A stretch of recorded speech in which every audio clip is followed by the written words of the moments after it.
pledge allegiance to the flag of the United States of America and to the republic for which it stands, one nation, under God, indivisible, with liberty and justice for all.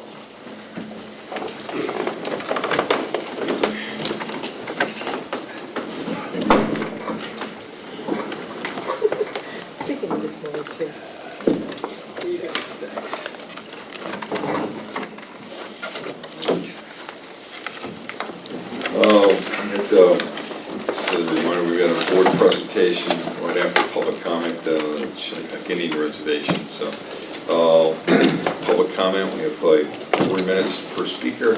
We got a couple of people who signed up here. Franny.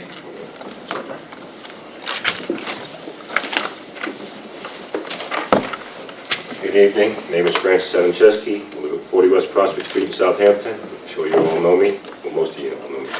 I'm here to let you know that I want to be involved in the lawsuit when you go to court against Aristogs.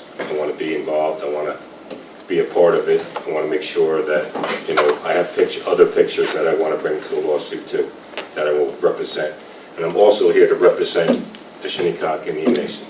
I mean, look at our village seal. 2 years is this going on? This is embarrassing. I mean, Native American people should have more rights than the local peoples. They were here before any of us. And I think if they need a permit, give them a permit for free. If the tribal pass is not good enough, give them a free pass. If they go to the beach, just tell them, put this in your window. So I think this should have been taken care of a long time ago.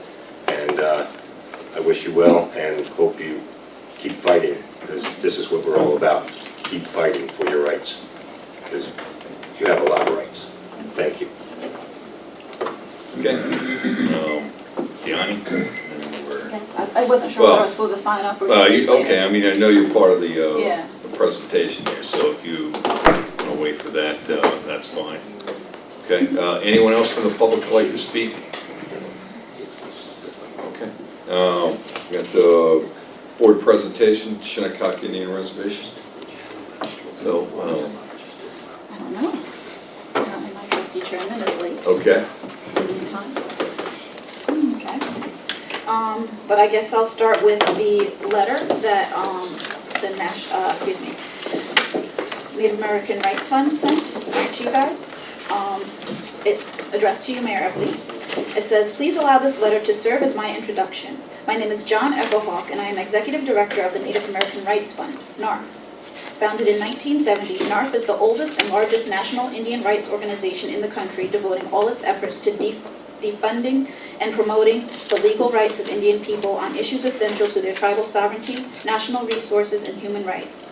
For several decades, NARF has maintained a close relationship with the Shinnecock Nation of New York as a client and as an ally on many issues of national importance affecting Indian country.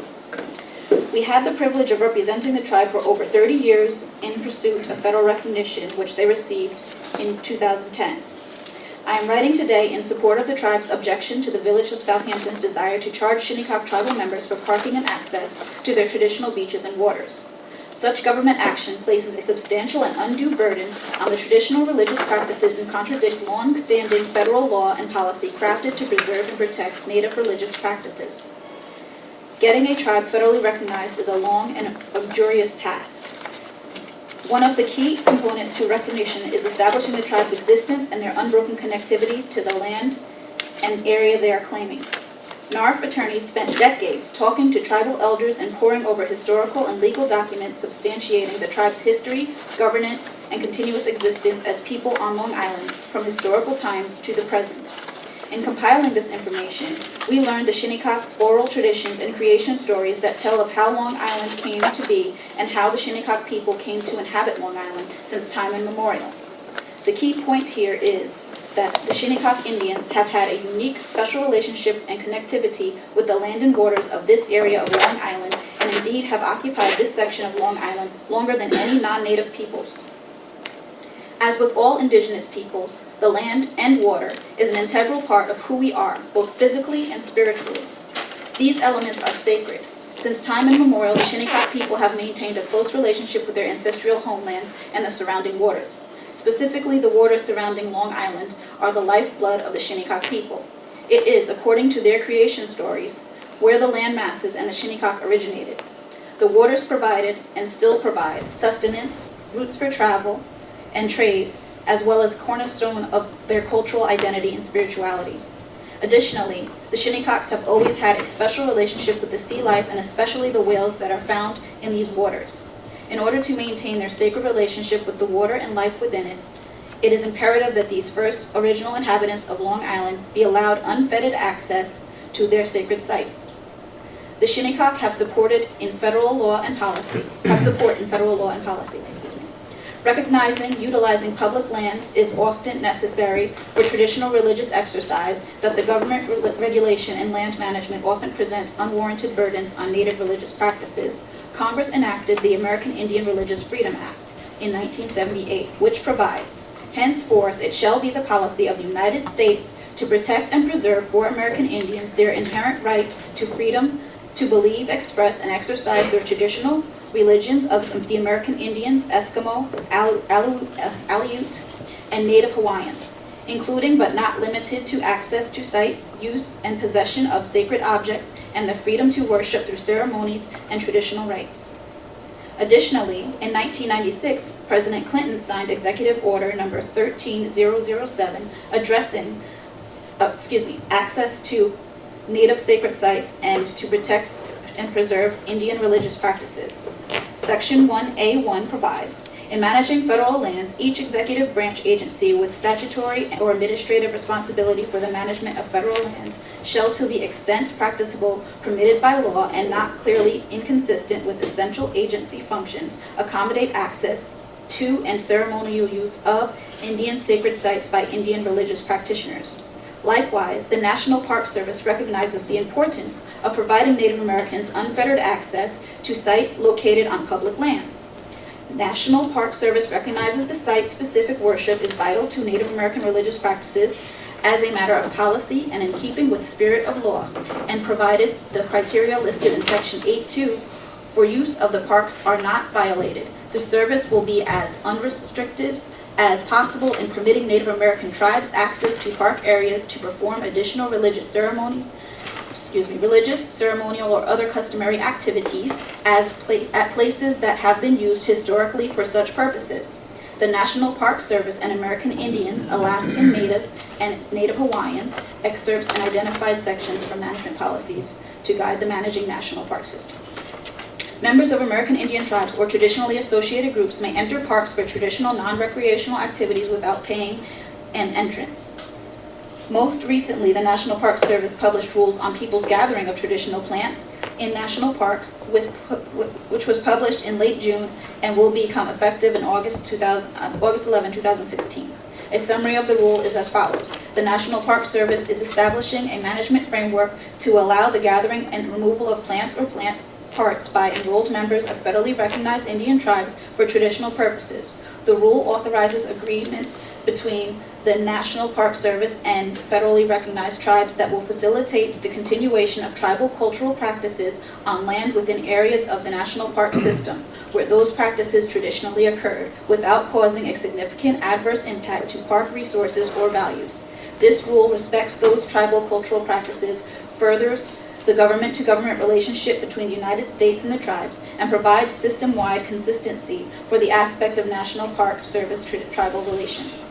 I ask that you honor these powerful expressions of religious freedom and access to sacred sites. The Shinnecock people are without question the original inhabitants of this area of Long Island. Their time here is measured in thousands of years, not a few generations. The Shinnecock creation stories tell of their origination from these very lands and waters. Non-natives may legitimately feel a spiritual connection to the same lands and waters. The Shinnecock, however, have an indigenous spiritual and cultural connection to the land and waters of Long Island. Both the land and water are necessary components to sustain their culture and nourish their spirituality.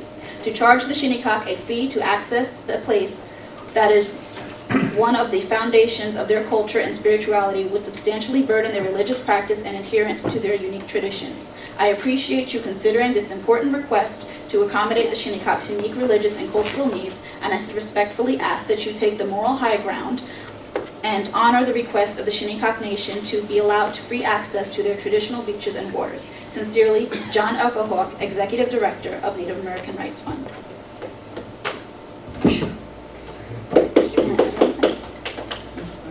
No, go ahead. Okay.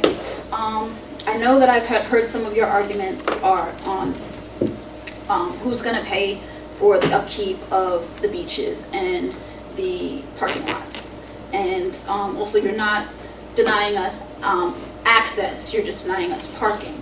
Well, you're denying us reasonable access, because there's no way that an elder is going to ride on handlebars while our mom straps her kid to the back of the bike to get up there. You know, you have to have some kind of reasonable access. The closest ocean front in our territory, it's reasonable access to have to park there.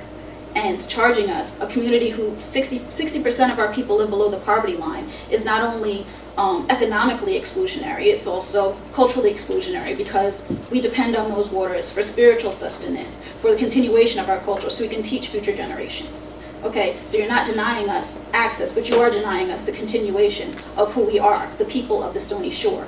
We didn't get that name because of anything else but being related to these Stony Shores. That's how we are known by other tribal communities. People are known for their own things. This is us. So denying us access is denying us our cultural identity.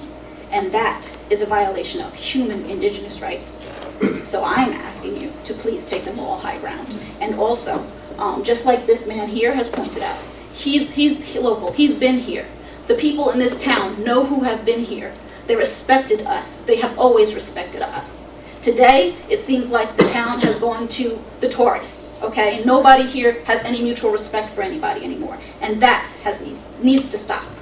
I'm going to take offense on what you just said. I'm sorry. Okay, because... I'm sorry, because I've been to previous meetings. For me personally, okay, I've been working, I own Seafood Center. I've Okay. treated many people who come on scholarships, treat them for free. I have friends that are there. I've had kids that slept over at my house. They're great friends. I mean, I've had a great relationship. Lance and I have had a great Yes. relationship. Okay. We have.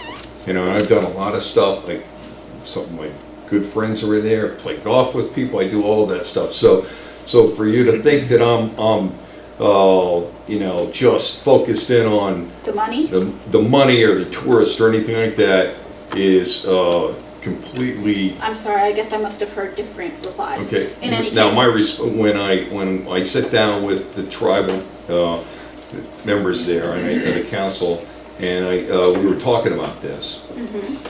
What I said to him was that you know, nobody denied you access to the beach, and what we're asking for is that if you're going to pull a car into that lot and park, that like everybody else, you're going to participate in the cost of maintenance of the beach. Unfortunately, because of how this country was established, you don't have jurisdiction to charge us to access these same resources that we both share. We both have Well, rights to. We're going to disagree on that. Okay. Okay. And I'm going to that's just disagree something with that's you gonna on have that. to- yeah. Okay. And so and look, I respect the fact that you have brought this and we've talked about it, but I don't see you going to the town. And I don't see I'm you gonna going to be the going to town the town trustees. And they charge And I for actually boat did talk ramp to the people. access. They charge for 4x4 passes. We don't charge for a 4x4 pass.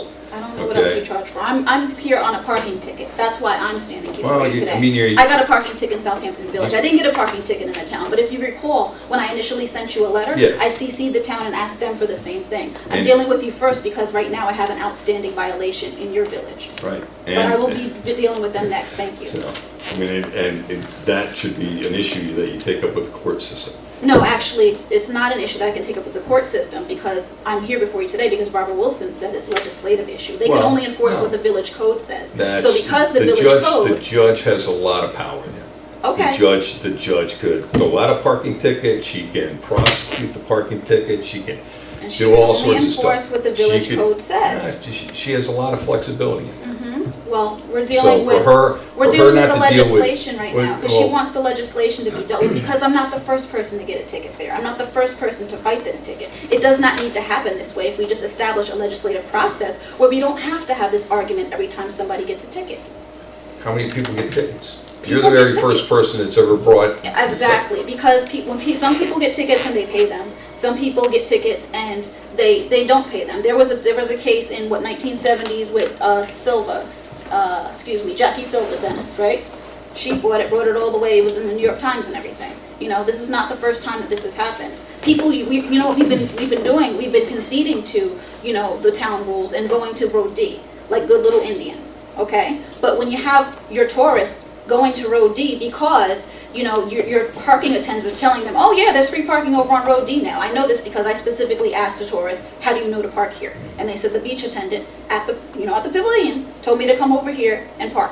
So when you're pushing people into the one little area that us locals know where we can just go and not be bothered with all this political antics, then what else do I have? What other recourse do I have but to come here and to ask you to respect our government as a sovereign nation, because that's what we are. We are equally sovereign. We equally have rights to these lands and access, whether or not you want to deny it or admit it or, you know, just brush all the history under the rug. We're This not is the brushing facts. history. No, under the I'm not saying that you We're are. not I'm brushing saying that at all. whatever option you Okay. want to take.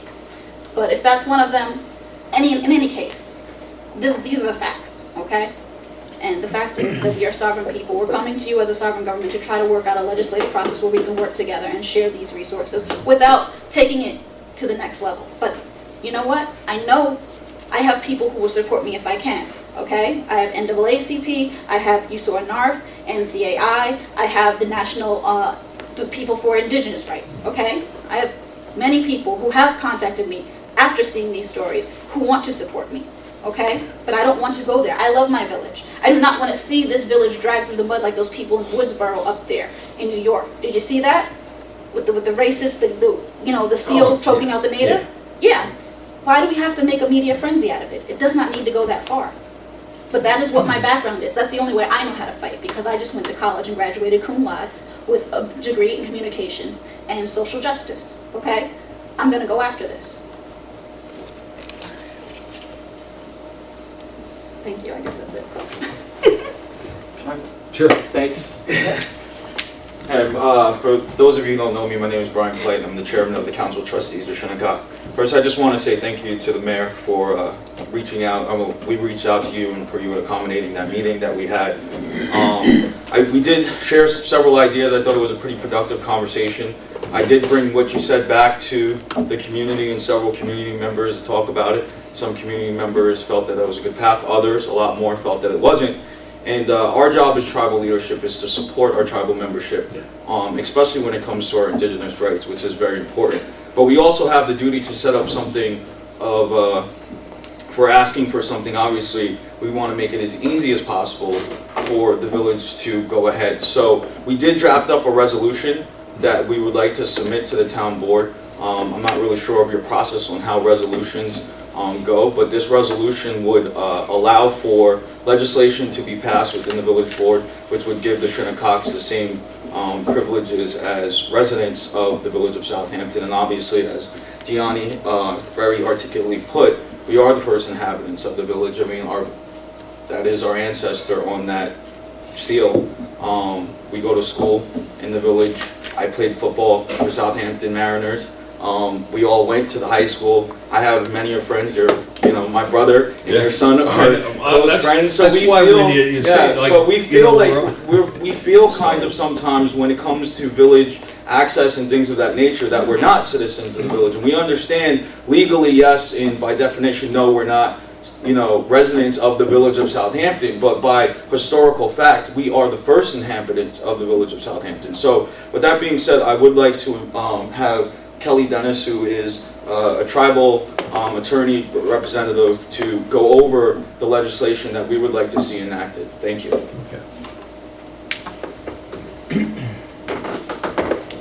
Good afternoon, and thank you to Deani and Brian for your remarks earlier, and to the board, thank you for having me. So this resolution would be that we present to you is to adopt amendments to Village Code Chapter 86 for permit parking to exempt the Shinnecock Indian Nation tribal members from Ocean Beach access parking permit requirements. As you're aware, the history of the village of Southampton originates with the help of a resident Shinnecock Indian guide who helped the colonists over a woodland trail that is now North Sea Road to a spot for their first settlement. The history of the village further reflects that after the arrival of European settlers in 1640 and their settlement on Shinnecock Aboriginal land at Old Town, that Shinnecock tribe members shared with the colonists their traditional knowledge of using fish for fertilizer, digging crabs and scallops, fishing, whaling, and other sustainable customs and traditions. The emblem of the village of the Southampton depicts a Shinnecock Indian and settler meeting on the ocean beach. And in previous meetings, the Council of Trustees or tribal government of the Shinnecock Indian Nation has advised the village about the nation's vital connection to surrounding waters and beaches for important rights, customary and traditional rights, as well as spiritual and ceremonial purposes that are actually protected under the American Indian Religious Freedoms Act of August 11, 1978. The village board should really respect that significance and the need for tribal beach access that's reasonable.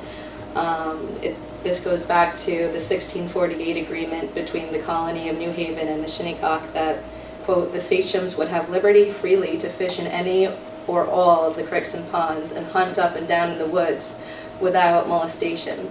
Likewise, they are to have the fins and tails of any such whales as shall be cast up to fish in all convenient places for shells to make wampum.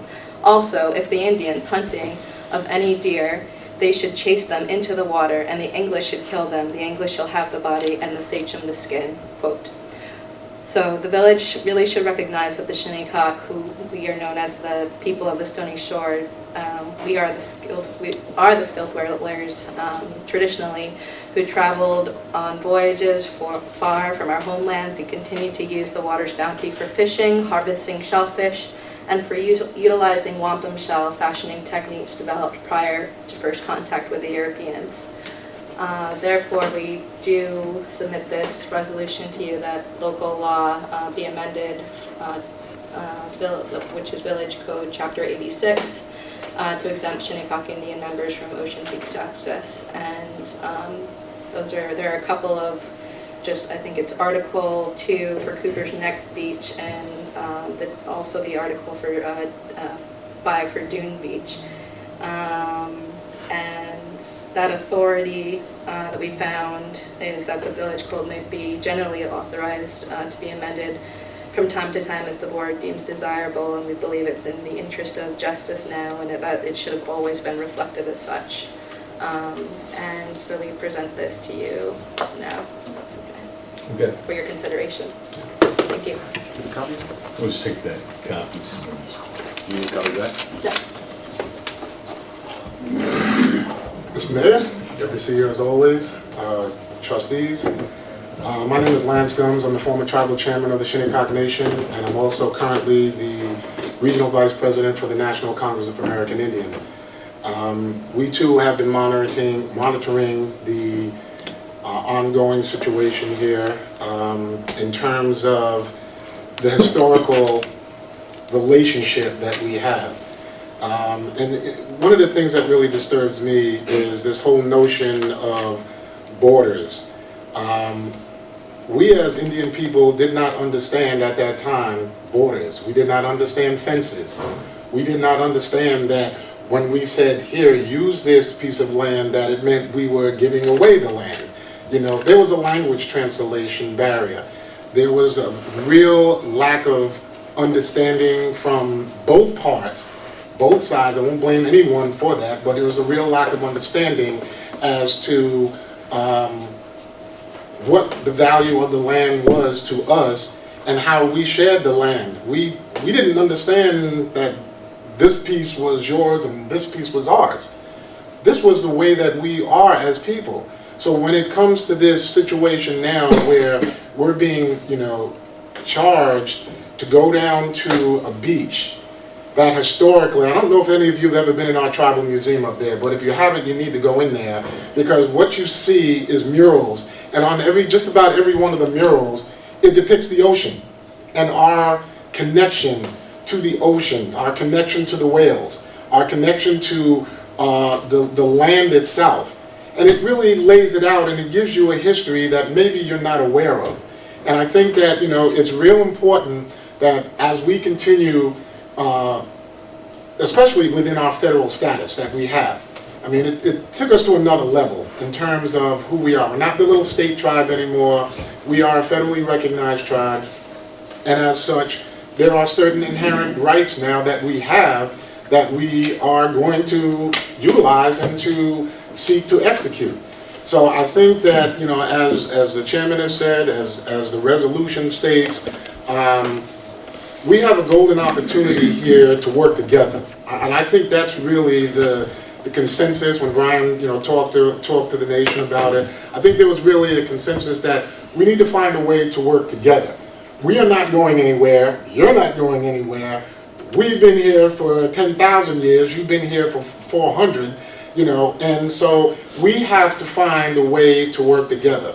And for us to pay fees is just unacceptable. And, as Diane said, there's a lot of organizations out here sitting right now looking at this and just monitoring this. And that's not a threat, and I don't want it to be perceived as a threat. But it is something that's really out there because this is who we are. And when you start taking away our rights to our land and to access to things that have traditionally been ours, then it becomes everybody's fight in Indian country. It's just not the Shinnecock's then, it's going to be everybody. And so we have this opportunity, as I stated, to really work cohesively together, to think about this. I kind of went after you, Mr. Mayor, on the comments about the cost, because I feel that that's an irrelevant factor in this situation. We're not going to have 500 people going to the beach. I mean, if we have 1 or 2, maybe 3 or 4, that. I mean, that was my discussion with the council. I know that. I mean, it's not going to be everybody's going to go down there, and that's why my thought was, okay, if we buy a certain number of passes there and it's handed out or controlled or whatever, that it's people can go back and forth. I mean, it's the same thing. I mean, it's somebody's paying for the beach to be cleaned, and the garbage to be removed, and the lifeguards to be put down there, and that right there is being paid for by people that actually park in that parking lot. And every day people walk there, they jog there, they ride their bike there, they get dropped off there. There's all sorts of stuff. We don't charge anybody to access the beach there. We just charge them to park in the lot to help cover the cost of the operations and the cleanup. And that was the whole piece there. So, I mean, Mr. Mayor, there's ways to work around this. Yeah. We could have maybe 2 parking spots assigned to the nation. Something along those lines. There's ways to work this out. When you talk about the cleanup and everything, I think that you're talking to the original stewards of the land. Well, I know. Look, I do that out on the tables the first, and I'll be honest with you. I'm disappointed we're doing this in a public forum right now, to be very honest with you, because, I feel like her ticket should have been handled by the judge. The judge has a lot of power there, and I'm just telling you, she should have handled that ticket. And I get people who come to me all the time about parking tickets and speeding tickets, and I was like, go to the judge and handle it. That's what the purpose behind it. Well, I have been dismissed in the interest of justice, but maybe she's tired of doing that. And that's her ability to do that stuff. So, it's, and what I put out was how we handle some of the bed and breakfasts and stuff that have people that come here, and so it is disappointing that we're doing this, but we're here now. So, and you know how to feel about it. You and I, there's no problem. I mean, you came to my mother's, 95th, and I respect that. I think it's the notion of pain. I think that's where we as the nation have the hang up as Indian people. We have the notion of paying for something that is inherently ours. That's the problem. You know, and we understand, you know, the parking lots and all of that kind of stuff, but the notion of paying for something that is rightfully ours, that literally, and I go right there, we let you use, you know, and so for us to sit back and say, now we have to pay this fee to access something that is inherently ours from time immemorial is just, it doesn't sit right with us. And from that standpoint, you know, we have to find a solution. You know, and I think that we can do that between, you know, we've always talked about being good neighbors, but the good neighbor part can't be just on one side. It can't be just on the Shinnecock side. You know, the good neighbor part has to be on the village and the town side. And as Deani said, with the village isn't alone in this. The town is going to hear it as well. So this whole good neighbor policy has to extend across these borders that, Oh, it's gotta be the county too. you know, Yes, counties absolutely. coming too. I mean, that's, you know, I'm sitting here like, The county and them are actually, they're a lot easier than you guys because they're already under the park system, which that's going to take them. You saw the letter, you heard the letter. They're going to get that. So the county and the state parks are already they're already in trouble because the laws are already there. The federal laws are there. So what we're just saying is, you know, hopefully that, you know, we can come to some kind of a happy conclusion to this mess and move on as good neighbors. I thank you for allowing me to speak before you. okay. Have a good evening.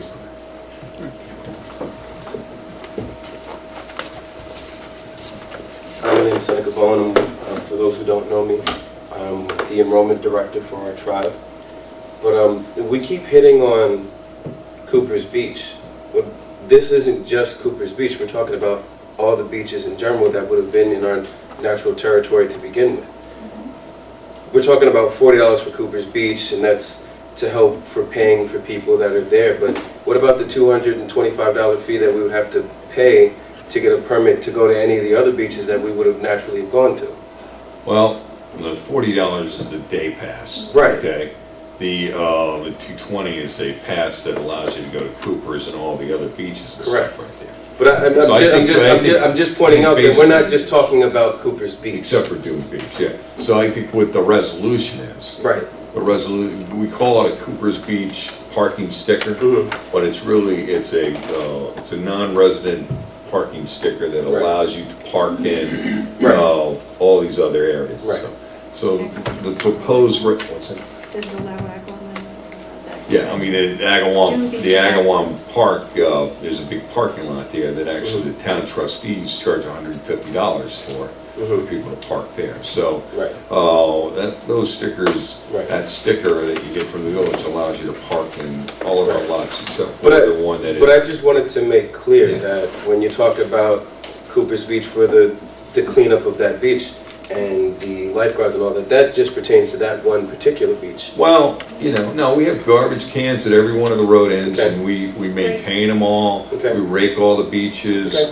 We do, you know, trash pickup, and we spend a lot of time and effort cleaning up every single week. We're down and cleaning up in the area. So Just wanted to be clear on there's, that, I that's mean, all. so there are costs associated with that. And Right. it, you know, it costs us, you know, how much it costs for us to maintain the beaches on an annual basis. It's hard to tell because it's all part of the highway Right, budget, it's all so part they of don't it. delineate their It's all time garbage, yeah. specifically on a beach. Right.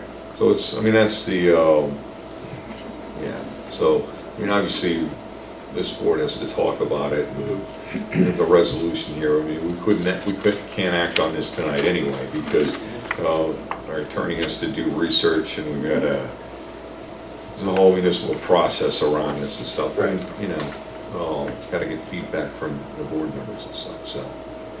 I mean, I mean, I hope you know how I feel about my relationships with many people on there, and you know, I have some very good friends that are there, and you know, so it's not, so, for me, it's, okay. I don't know if anybody from the board has anything you want to say or not, or just, I have a question about the parking ticket. Yes. When you got the parking ticket Yes. and you went over to the court, and the judge of the court And the conversation that you had with her, Yes. was it strictly about the parking ticket and you parking at the beach and not having a sticker? Did you get into a whole discussion about how you should not have to have a sticker? And is that the reason why she sent you to the trustees? My parking Actually, ticket could you- specifically could you- said. Actually, come on up here, Yes. so that way we can get, My parking ticket specifically said that I ignored the attendant's request not to park. But when I arrived there and I showed her my tribal ID, she said, park at your own risk. So obviously, it wasn't at my own risk, because it seems like she actually called somebody to tell them to go look for a silver Volvo and put a parking ticket on it. And so that led to any other discussion of, well, why do you think your tribal ID is, permit for you to park? So But- the reason but I why was- she told you to come to us is because the decision is about allowing the Shinnecock Nation to have a special parking ticket or a special area, not about the parking ticket. Not necessarily, no, like, Well, that's what I'm, yeah. that's why I only asked the Oh, question. okay, yeah, no, Yeah. like, every time I go there, I have to go see the DA, and he's like, well, do you want to plead guilty or, not? And I'm like, of course not. So, and she's always just saying, well, this is I can't do anything but enforce the village code. If you're not going to plead guilty, then the village code does not say that Shinnecock is exempt, because you're not village resident, so therefore, you have to pay. So that's why we're here. well, yeah. And just so the response from the beach attendant Yes. is a typical response that they provide, because Yes. we, on a frequent basis, have people that pull down there and say, I'm not paying for parking, and they park in there, and the So she beach usually just attendants calls the say, cops on that? well, then park at your own And they risk. patrol regularly. And then And- the police patrol comes through, and they say, look, this car, it I happens understand that. every single My weekend. thing was though, because after that, I went and talked to other people in my community, and like you were telling me, well, what were the other situations? Some, like, one or two people said, yeah, I just paid it because I don't feel like half the hassle. Two people said they go there and they had it, just torn up at the window or dismissed, in the interest of justice in front of the judge. And then I went to other elders and they're like, I've always brought my family to there, and I just say that I'm Shinnecock and they know me and they said they let me in. So there's so much stratification across the board. We need to just have one, set ideal, okay, this person is Shinnecock, there's their tribal ID, we know, okay, That's all I'm trying to get, is just process so that everybody has the same equal rights, And I respect you for bringing that here too. Thank you. No, I do. I mean, it's everything you just said right there. I mean, I personally, in all my years, I've been the mayor for 11 years, I've never heard of it, of this conversation right here occurring down at the beach. Never heard of other people getting ticketed for this. Never heard of people just being given free passes to go. Never been brought to our attention or anything like that. So it's an interesting Yeah. discussion, and it's so I don't know if anybody else had any. Well, I was going to say something. I just want to make sure. Does anybody else in the audience have something to say? I'd like to. Well, not you. Not I'm from the group. Yeah, Okay. Can I say something? we know how you feel, Frank. I mean, no offense. All right. I'd really like to really say it It again. doesn't matter with Frank. I'm sorry. I'm really passionate, and I'm passionate about these people because they're a Native American Indian. I mean, they have all the rights to use our beaches for free, not for a fee, for free. I'm a village taxpayer, I lived here, I was born here, raised here. I think they should have free access to our beaches and everything else that is around this island and everywhere else. Statewide, everything. That's the way I feel. I mean, the thing with the garbage on the beach, I mean, you charge a fee for the people to run the concession stand there. I mean, can't we just even that out with the Shinnecocks? I mean, how many passes are they gonna really use? I mean, come on. That's I mean, in our initial conversation. I know. Well, why can't we just squash this and get it over with so they don't have to keep coming here? Or just, let's just do this. So, give them a free pass to everything. Thank you. Thank you. Mark, I just wanted a small question that you referred to, is it a tribal pass or a tribal sticker Oh, that we you have a tribal ID. ID? Yeah. It's issued by by our nation, it's a federal ID. it's cleared with. So what percentage of your DNA do you have to qualify for that? You have to be We are a part of lineage the, tribe. yeah, you have to be part of the tribe, you have to be on the federal enrollment. So I have my DNA tested, so I've got Native American blood. So, Well, you just gotta have curious. Shinnecock Yeah, you have to blood. trace I'm back sorry. to, you have to trace back to a certain time period. When I was, No, it's 19. yeah, so, So that's, sticker you or that's That's what I Yeah. showed the parking attendant, and then I left it in a clip right above my registration in my car window. And it's not something that would easily fall into the hands of people who are just taking No, advantage of I mean, it's an it. ID, they have to look kind of like me, I think. They have, plus they have certain decals on them. We can actually use them to get into Canada and Mexico. No other country, we can use them to get into Canada and Mexico. Yes, I've At got the it. border. And a lot of us who travel frequently use it at because I use it At the at plane, too. TSA, you know, okay. so They they're let you accepting. through TSA? Lift me in. Go ahead. Donald Yeah, Williams. come on. Yeah. I know they were showing the tribal ID card, but that was the first group of people that went to the BIA, if I'm not mistaken. First group of tribal members, Yeah. yeah. And then there's another group waiting for a committee. So maybe something could be done with knowing that person is Shinnecock but don't have the card. If the Council of Trustees could sit down and work something out where they would also gain access to it. Because everybody didn't get on the first enrollment. Okay. Well, And I'd like to thank you all for at least acknowledging us on your seal. We can't even vote in here. But I've been talking with Jay Scheiderman, because when we vote, we can't even, we're not even on their seal. So I appreciate it. but to They speak, don't even give you free beach passes either. They're going to.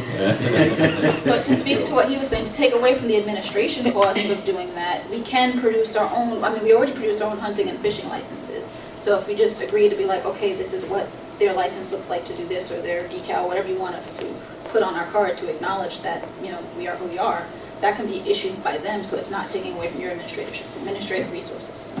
Well, wouldn't, I mean, we would just be at the beach and we just show whatever we identify would be the Exactly. appropriate thing, so. One more curiosity question. Yes. The approximate population of the reservation? On the reservation? 1,000. There's 620 tribal members. We have 1,500 tribal members altogether. We have 620 that live on the reserve, and then an additional 380, give or take, tribal spouses, stepchildren, and it brings it up to around the population of 1,000 on 900 acres. And not everyone would be using the beach, though. I mean, No. I think No, no, no, I think that's really the key there. Yeah. Well, actually. You got beautiful beaches. Yeah, we actually just got a shoreline restoration project where we restored a significant portion of our shoreline and preventing it from further erosion. I'm sure you guys have the same issues with the waterways around here, so. We do, yeah. We're a little better off than the town of Southampton, because we actually end up with some growth in our beaches where the town sees a lot of erosion at certain points. So, I just want yeah. to say, first off, your passion. Yeah. No, love it. Thank you. I love the fight. Thank you. And I applaud you for that. And I did actually read this letter. I requested a copy, so I read this before you read it out. So, like the mayor, so I'm going to echo a lot of things, and I'm going to add a couple of things what the mayor said. I mean, speaking for myself.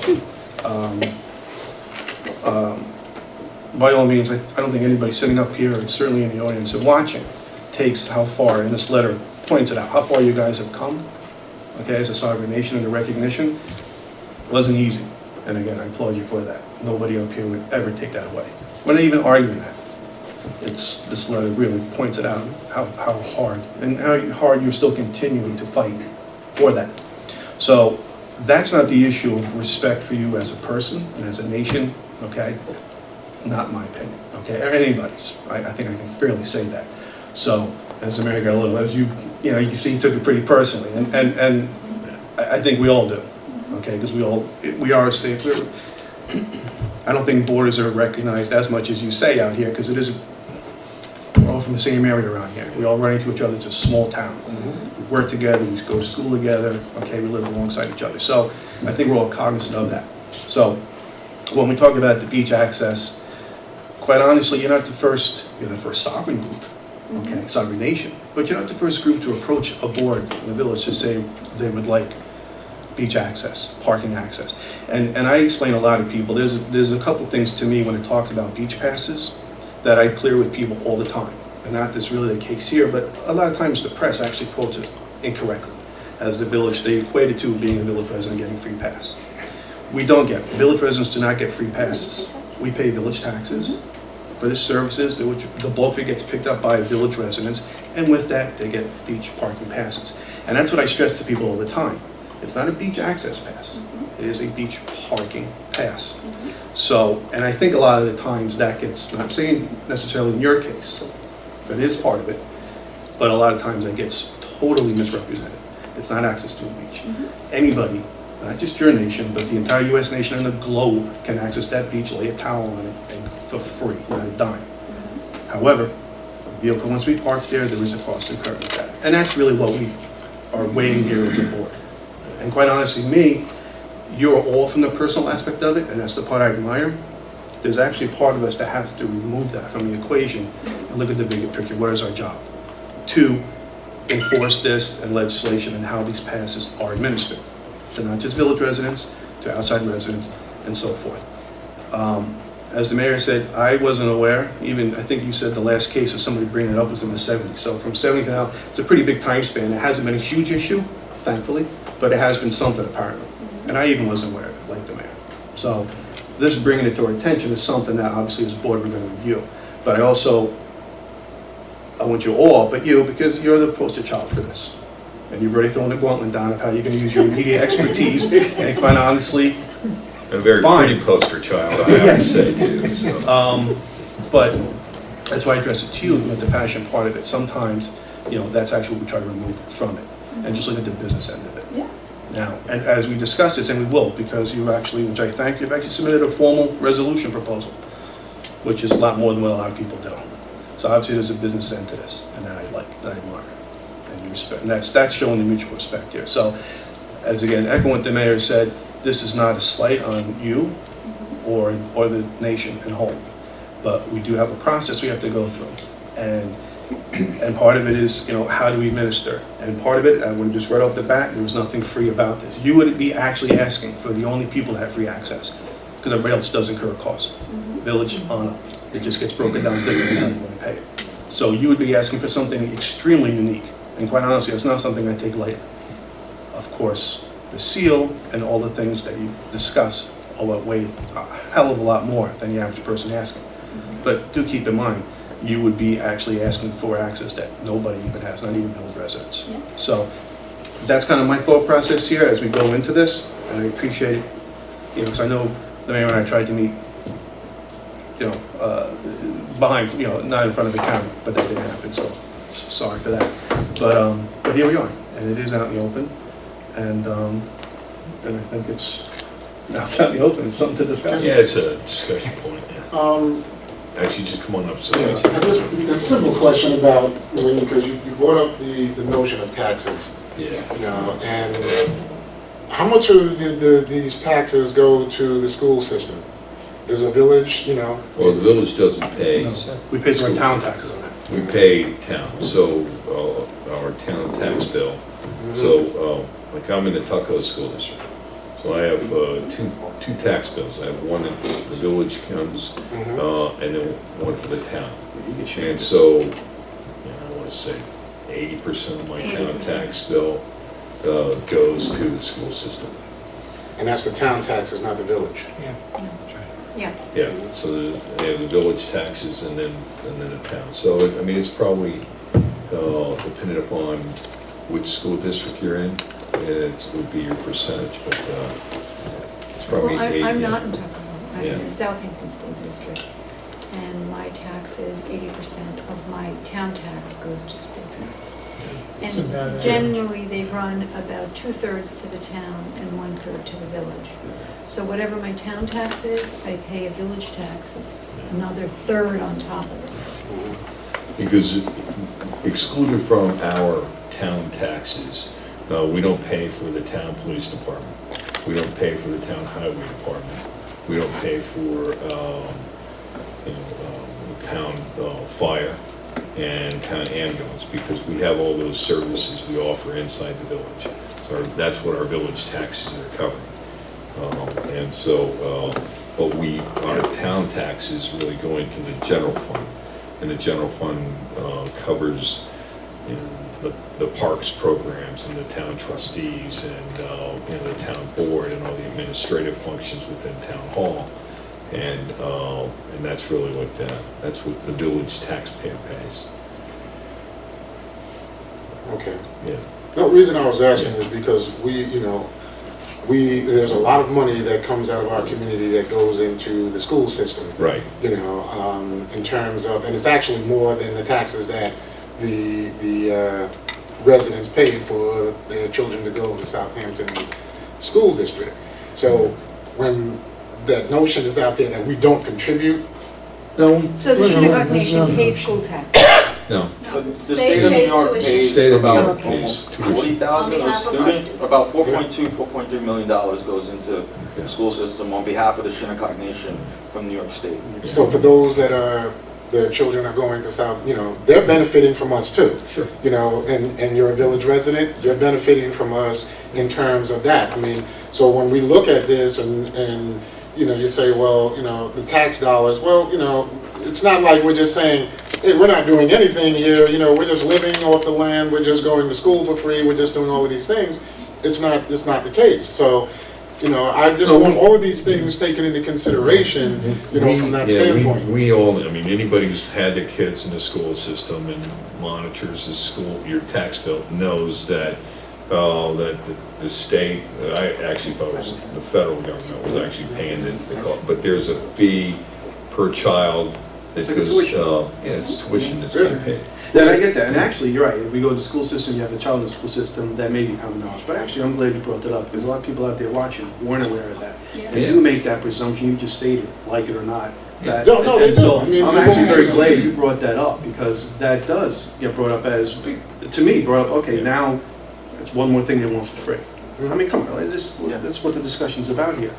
And I'm glad you brought that up, because now you just educated the average person who is not initiated, because, all right, you know, there is money coming towards this, to the There is money students. coming. So I'm actually glad you brought And that I up. think that, you know, all of these things have to be taken into consideration, you know, as we look at cost. I mean, we all know, you know, the cost, but as I said to you in the Facebook page, Yeah. you know, the cost of what we lost, you know, can never be matched, you know, in terms of the value of this land and, you know, the value of what Southampton Village, Southampton Town, Long Island, the shorelines and everything.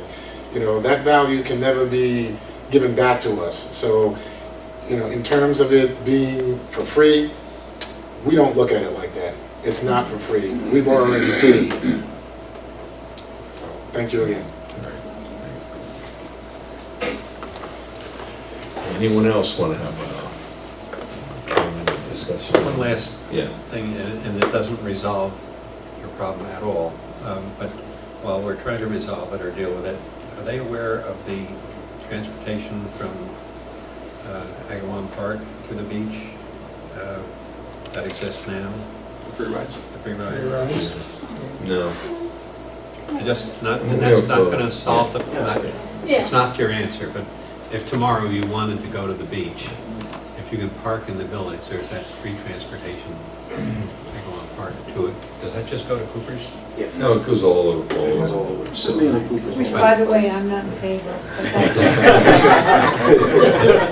And the reason being, I feel that our season is very short, and I feel that a lot of these people who rent space within the village of Southampton pay a lot of money to rent that space and are parking is not enough. So when someone comes into the village and uses their village parking lot and takes up a space that maybe somebody who wants to shop in the village needs to use, gets on free transportation, gets taken down to the beach, and doesn't pay for it, it makes me crazy. Quite honestly, I have to tell you that. I'm coming right out and saying it. So I'm not in favor of those free rides to the beach. I'm not in favor of people who, everybody else either pays for it through their taxes or they write out a check for a beach parking sticker.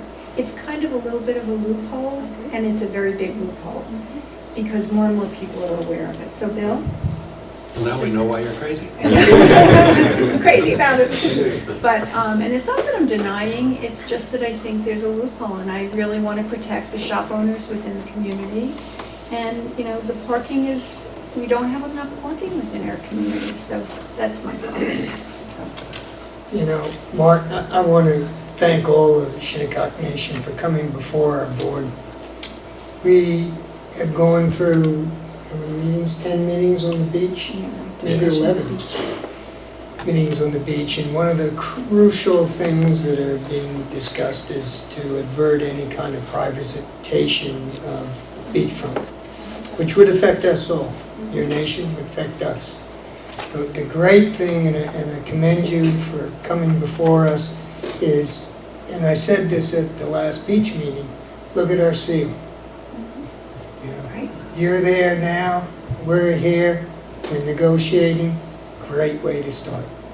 And I thank you for doing it. Well, Thank you for being so welcoming in the beginning. In all honesty, I really want to say that. I mean, it's your descendants, so it goes way, way, way, way, way back. But thank you for being so welcoming, because we wouldn't be here But if that weren't the Nancy, case. you don't really know, you weren't there. No, but I'm saying we wouldn't be here if it wasn't for that. No, you were very welcome.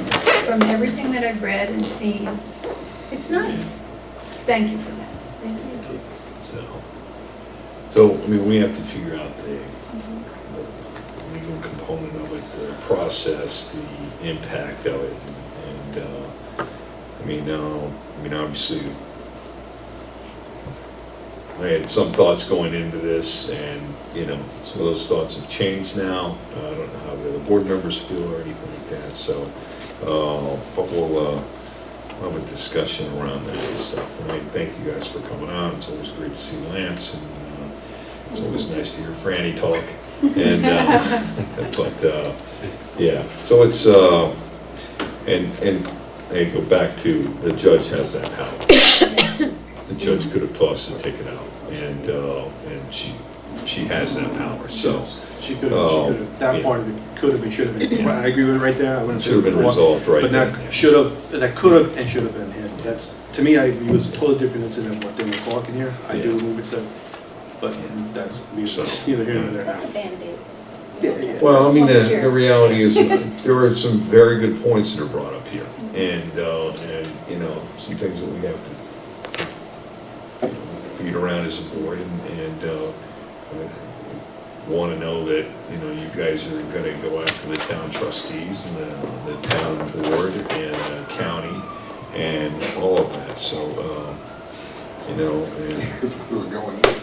and you got a smile on your face here, Lance, I see that, I know that look.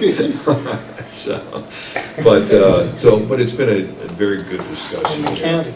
and and so I'll be curious to, as I talk to my fellow board members, to get their feedback on this, and hope to sit with our attorney to look at, you know, what we can and we can't do.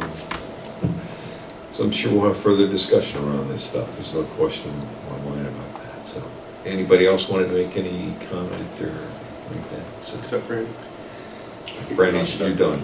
You're done, Franny. I can say a lot more, but we, I know when you're done. I can say a lot more. All right. I'll say Yes, a little okay. bit more, just kind of going off of what you said. I mean, although it could have been resolved with the judge, I think it's brought us together in a way where there's possible opportunities that can be created with the village and your local tribal community working together on certain things. she's not here right now, but we have an environmental department director, Siobhan Smith, who's been doing amazing things and working on our local shores. And we've had a lot of different concerns lately about, not lately, this is going back now decades, with, you know, not just the ocean beaches, but the bays and the pollution that's coming in. And a lot of what we're trying to do is not just, you know, being able to have that reasonable access, but also to ensure, you know, the environment is being taken care of.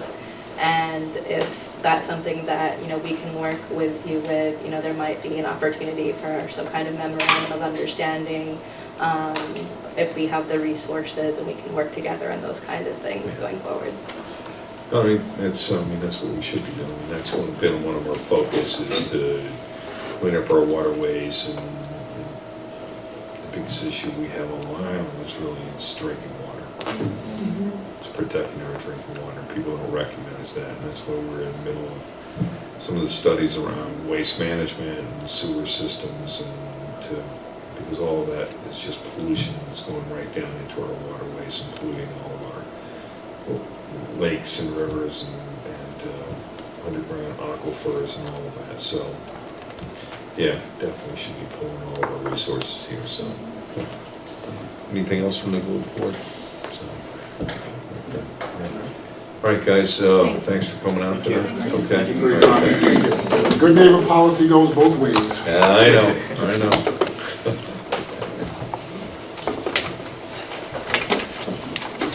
Okay, with the North Sea Road rezoning public hearing, which is on hold. Rick, did you want to make a comment about this? Well, back in June, when we scheduled the public hearing, what we had was an older draft of the study. Okay. It was dated back in January. Right. I wasn't aware that there was a revised draft until shortly before the July 14 hearing. Okay. It might even been that day that I got it. Yeah, it only came in that day. Right. That morning. So I wanted to be sure it was, be safe and be sure it was properly legally advertised.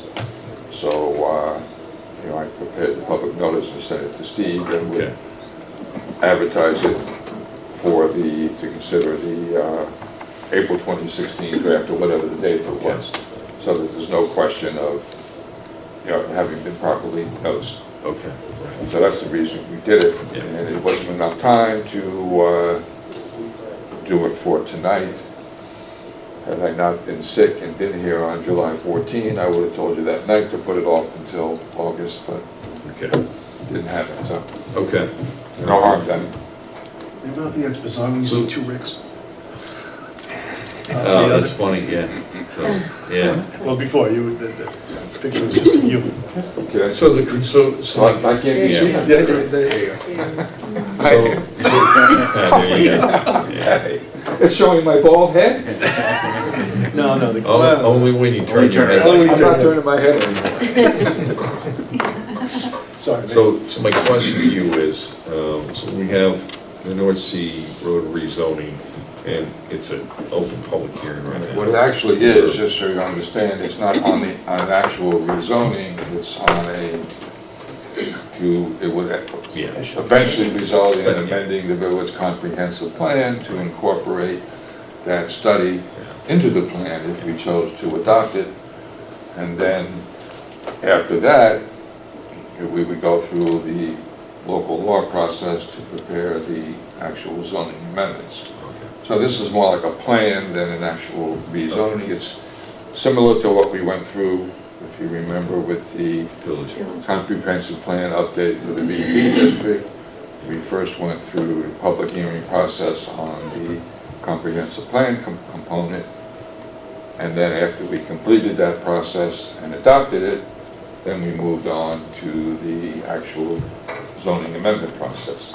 So it's a two-step process, and this is the first step. Okay.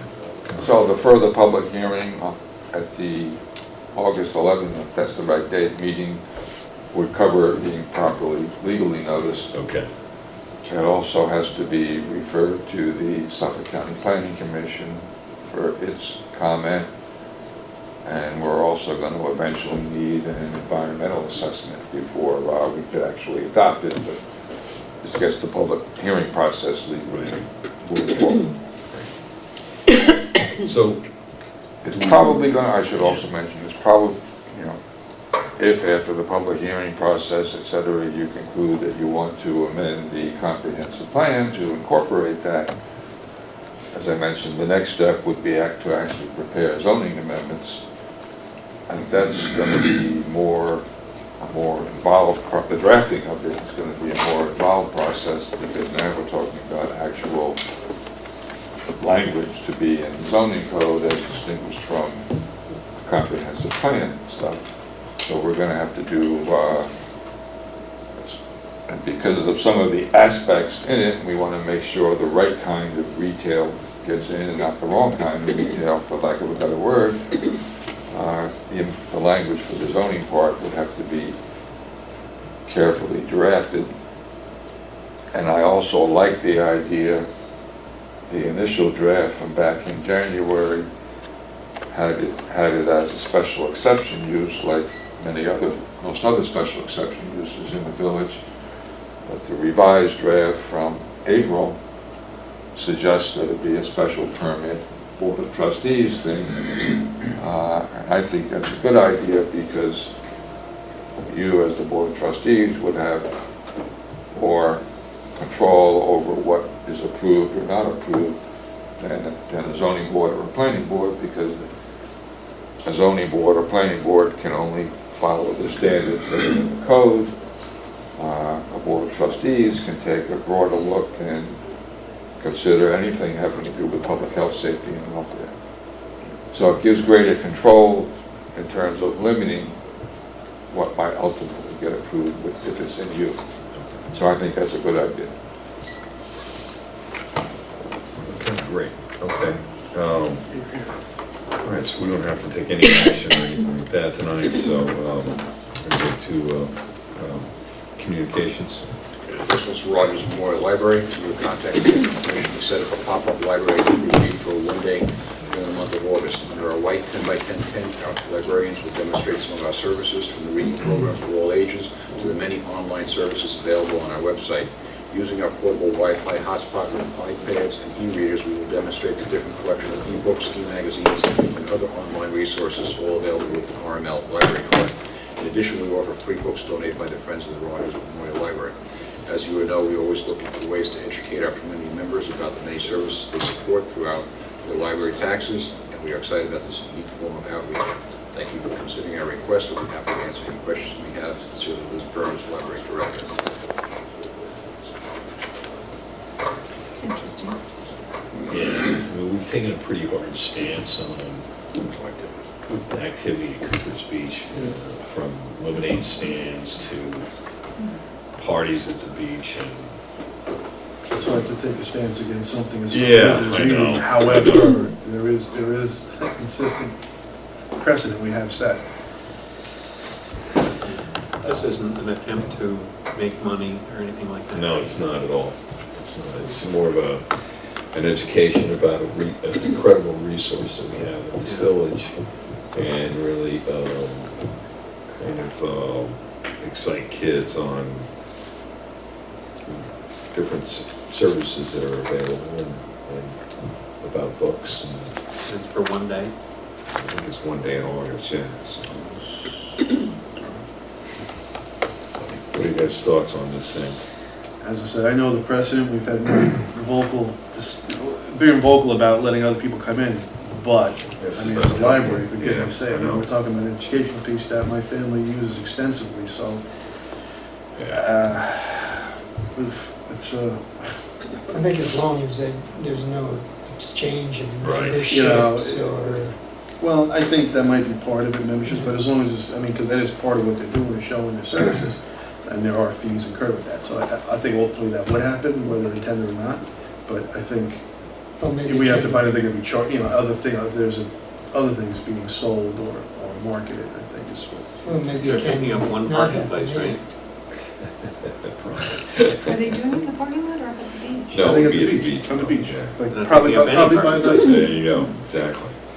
No, they're setting their tent up. I don't think so. I think they're setting their tent up on the beach. yeah, probably near the concession.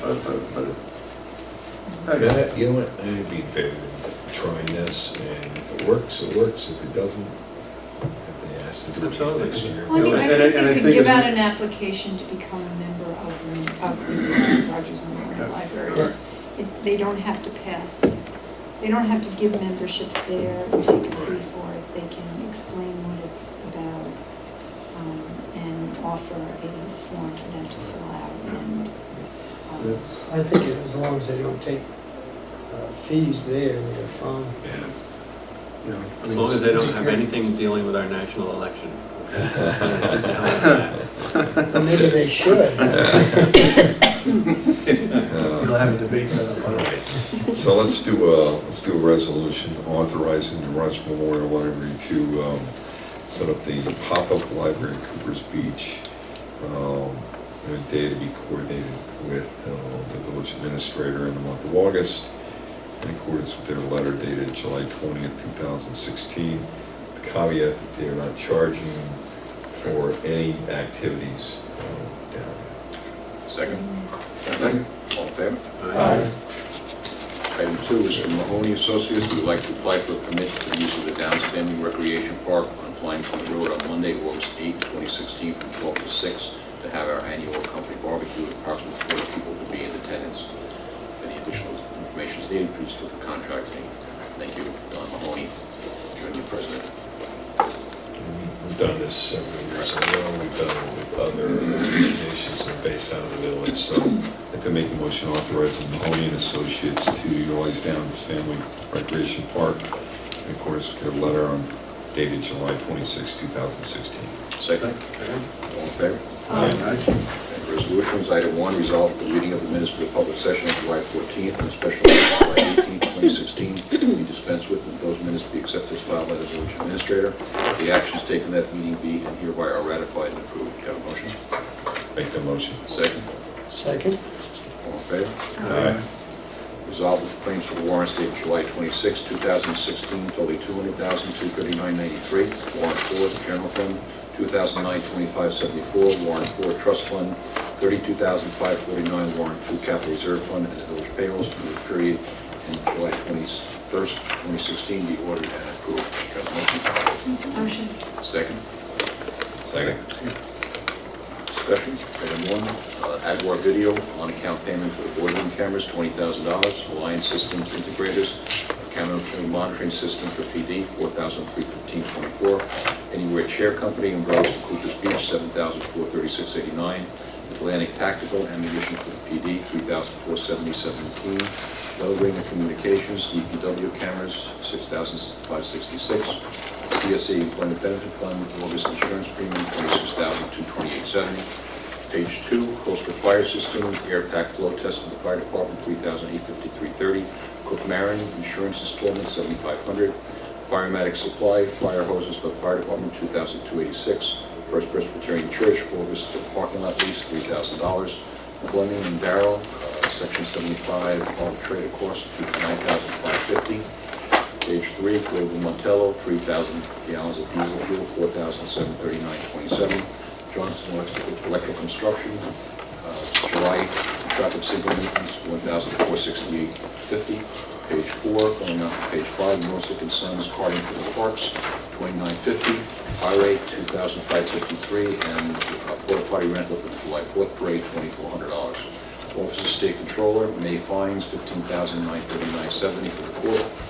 Page 6, Patrol PC, 2 car computers for PD, $11,904. Page 8, Nico's Clothing, uniform alterations for the fire department, $2,988.24. Suffolk Cement Products, car bumpers for parking lot down by the health club, $1,250 to $1,650. Page 9, Suffolk County Water Authority, hydrant rentals, $26,833.50. Town of Brookhaven Party, $1,303.56.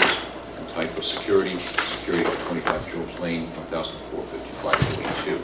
Page 10, BFIS Benefits Division, balance due on the fire department LoSAP, $6,002.27. Next warrant is the trust warrant for marketing, July 4th mailing for the CBO, $2,283.92. And the last warrant is the capital reserve, line system integrators, and remote camera integration for PD for $2,549. Further discussion? All in favor? Aye. Item 3, resolve that Mark Epley as mayor of the village of Southampton, or his designee, is hereby authorized and directed to file an application for funds from the New York State Office of Parks, Recreation, and Historic Preservation that includes the provisions of Title IX of the Environmental Protection Act of 1993 in an amount not to exceed $210,000, and upon approval of said request, enter into and execute a project agreement with the state for such financial assistance to this village of Southampton for the Nugent Carriage House Restoration Project and appropriate a conservative easement/preservation covenant to the deed of the assisted property. Got a motion? Make the motion. Second? Second? Discussion? This is needed for a grant application that Jen's working on with respect to the renovation of the Nugent Carriage House of the Historical Museum. All in favor? Aye. Item 4 is also related to that, whereas the Village of Southampton's environmental planning consultant, Nelson Pope and Voorhees LLC, prepared a short environmental assessment form to consider the potential for environmental impacts of the proposed renovation of the Nugent Carriage House at the Southampton Historical Museum, including parts 1, 2, and 3, and concluded that the project qualifies as a Type 2 action requiring no further action under the State Environmental Quality Review Act. Now be resolved that the proposed action is considered a Type 2 action pursuant to 6 NYCRR Part 617.5 C1, and no further environmental review is required. Got a motion? Make the motion. Second? Second. All in favor? Aye. Item 5, resolve that the Board of Trustees hereby approves hiring the following individuals as part-time seasonal janitorial help for Cooper's Beach at an hourly salary of $12. Brandon Jackson and Len Kitchen. Got a motion? So moved.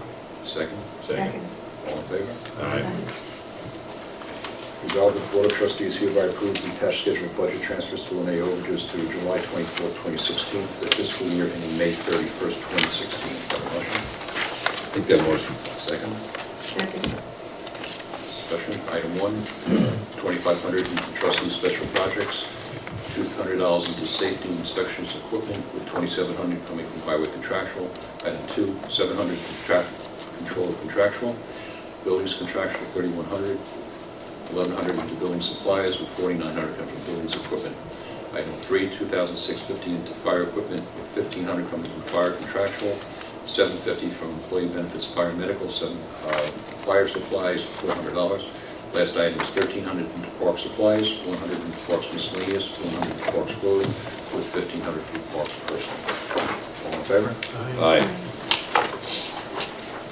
The last item is resolved that the Board of Trustees hereby approves the following payments from the capital reserve fund subject to permissive referendum. Line system integrators, $32,549 from facilities reserve. Have a motion? Make that motion. Second? All in favor? Aye. And Actually, do a discussion, Yeah, we need to discuss this, I don't know what this is. Which one? The alliance system. This is the $32,520 that we approved on the capital reserve warrant. This is just the integration of all the cameras within the villages. They have a central monitor within the 9/11 room, and I think it's 12 or 15 different cameras that they can watch at any one time. So Okay. it's really, it's an amazing system. You Yeah, it's. have a chance to take a look at it. All in favor? Aye. Okay, no discussion items here. Comments from board members? Trustee Yan, You good? You said enough before? Trustee Irving?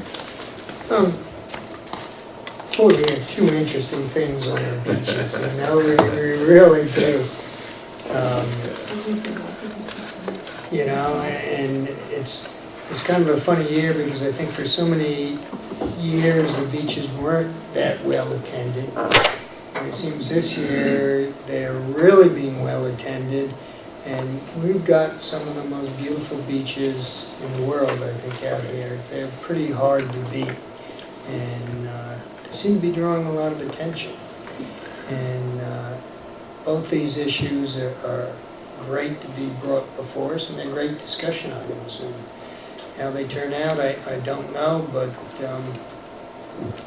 certainly food for thought. Very true. Trustee McGann? The only other thing I want to add is that I'm very happy that the Shinnecock Nation came to discuss this with us this evening. I know we talked about it not being in an open session, but I think it's important for everybody to understand their thoughts on this, and certainly we were enlightened by this. And I'm glad that they did come, and I'm glad that we had the discussion, and we'll be discussing this, I'm sure, amongst ourselves. Sure, good. The only other thing I can add is I did talk to John Brzezowski, who I'm sure you all know had an accident that crippled him in many places, and I thought he was more pleasant than before he was injured. He got out of the hospital? He He was home, yeah, he was home, and anyhow, I do wish him a speedy recovery. And there's one thing about John, he does take the job very seriously. So I give him all the credit in the world for being reliable. So I hope he recovers. Doesn't ruin his whole darn summer with a series of bones that he broke and all that sort of thing. So, other than that, football training camp's open today, so They did. this better day is coming. Yeah, it's it was a good discussion around the beaches tonight, and I will say that the truck count on Sunday was 210 cars at 2 o'clock in the afternoon, and so It was quite a Sunday. yeah, it was quite a Sunday, and but it's an ongoing issue that we've got to monitor. We did receive a letter about different ways to monitor and stuff. We'll have to look at some of that, what the costs are associated with that. And I was going to talk to Gary about it, but he's in Florida with his mother's not doing very well. So when he gets back, we'll have that discussion. Yeah, I gave him a copy of the letter. Yeah. And then the trustee roads too, we're going to, if they've been staked already or they're getting ready to be staked, so that way we'll be able to go and look to see appropriate adjacent neighbors and the encroachments and what we have to do to try to clean up some of the areas to provide some access to the beach from the road. So it's key. So it's something that we are working on. It's not being forgotten by this board and their departments here, so it's important that people know that. So just on this past Saturday, they had a run with SYS, and which was pretty well attended. This Saturday, they have a walk for depression, which is based out at Southampton Hospital, which is be something nice to support. So we've got a few things that are coming up, and the Southampton Arts Center at the end of the summer has got our, the gala that helps raise money. But just as a reminder, that the concerts in the park this Saturday and this Wednesday is going to be at Cooper's Beach, and the concerts are doing well. And and then Friday night movies at the Southampton Arts Center in Cooper's Beach. The Chamber is starting August 1st, drive-in movies. So they've got nice movies that are going to go on down there. So encourage people to go out. There's a lot of really good stuff that's going on, and a lot of people are in the village, and I see more and more shop owners staying open a little bit later, and I think the restaurants are doing well, and I know that the police has had a very strong presence down on Elm Street, and I think it's helped dramatically. I think they've done a really good job, our police department does, and I don't think we talk about them enough, and so I know that we support them and provide all the equipment that they need to do their job and provide the kind of staffing that they're required. And we're very fortunate. We've got a great group of people over there that are well-trained, great leadership, highly educated people that they have a stronger presence now. I'm getting feedback from people that they like the fact that they see cars out on the street more often and a stronger presence from our department than they felt like we've had in a very long time. So they're doing a great job. And so finally, I just wanted to just recognize that Bill Corwith, who's a long-standing member of the engine company in the Southampton Fire Department, the Village Fire Department, passed away and last week. And he was a great supporter of the Boy Scouts. Every single our troop out here produces per membership ratio, I think one of the highest Eagle Scout ratios in the country. Yeah, it's one of the highest there. And He provides assistance in his split shop. yeah, and he really, every single one of his kids who came through, he was a participant in that. There were so many, he received just so many Eagle Scout pens from these guys Just had one last month, too. yeah. 190. So he's going to be missed in many areas and stuff. Played bells at the Presbyterian Church and a strong believer, and participated with the Boy Scouts and the fire department. Was a good member there and good community guy. And I know that he's missed by his family. He's missed by a lot of people. So he's in our thoughts, definitely in our thoughts. So. Okay, that being said, we have second public comment. Anybody from the public would like to make comment? Okay, I'm going to make a motion to adjourn.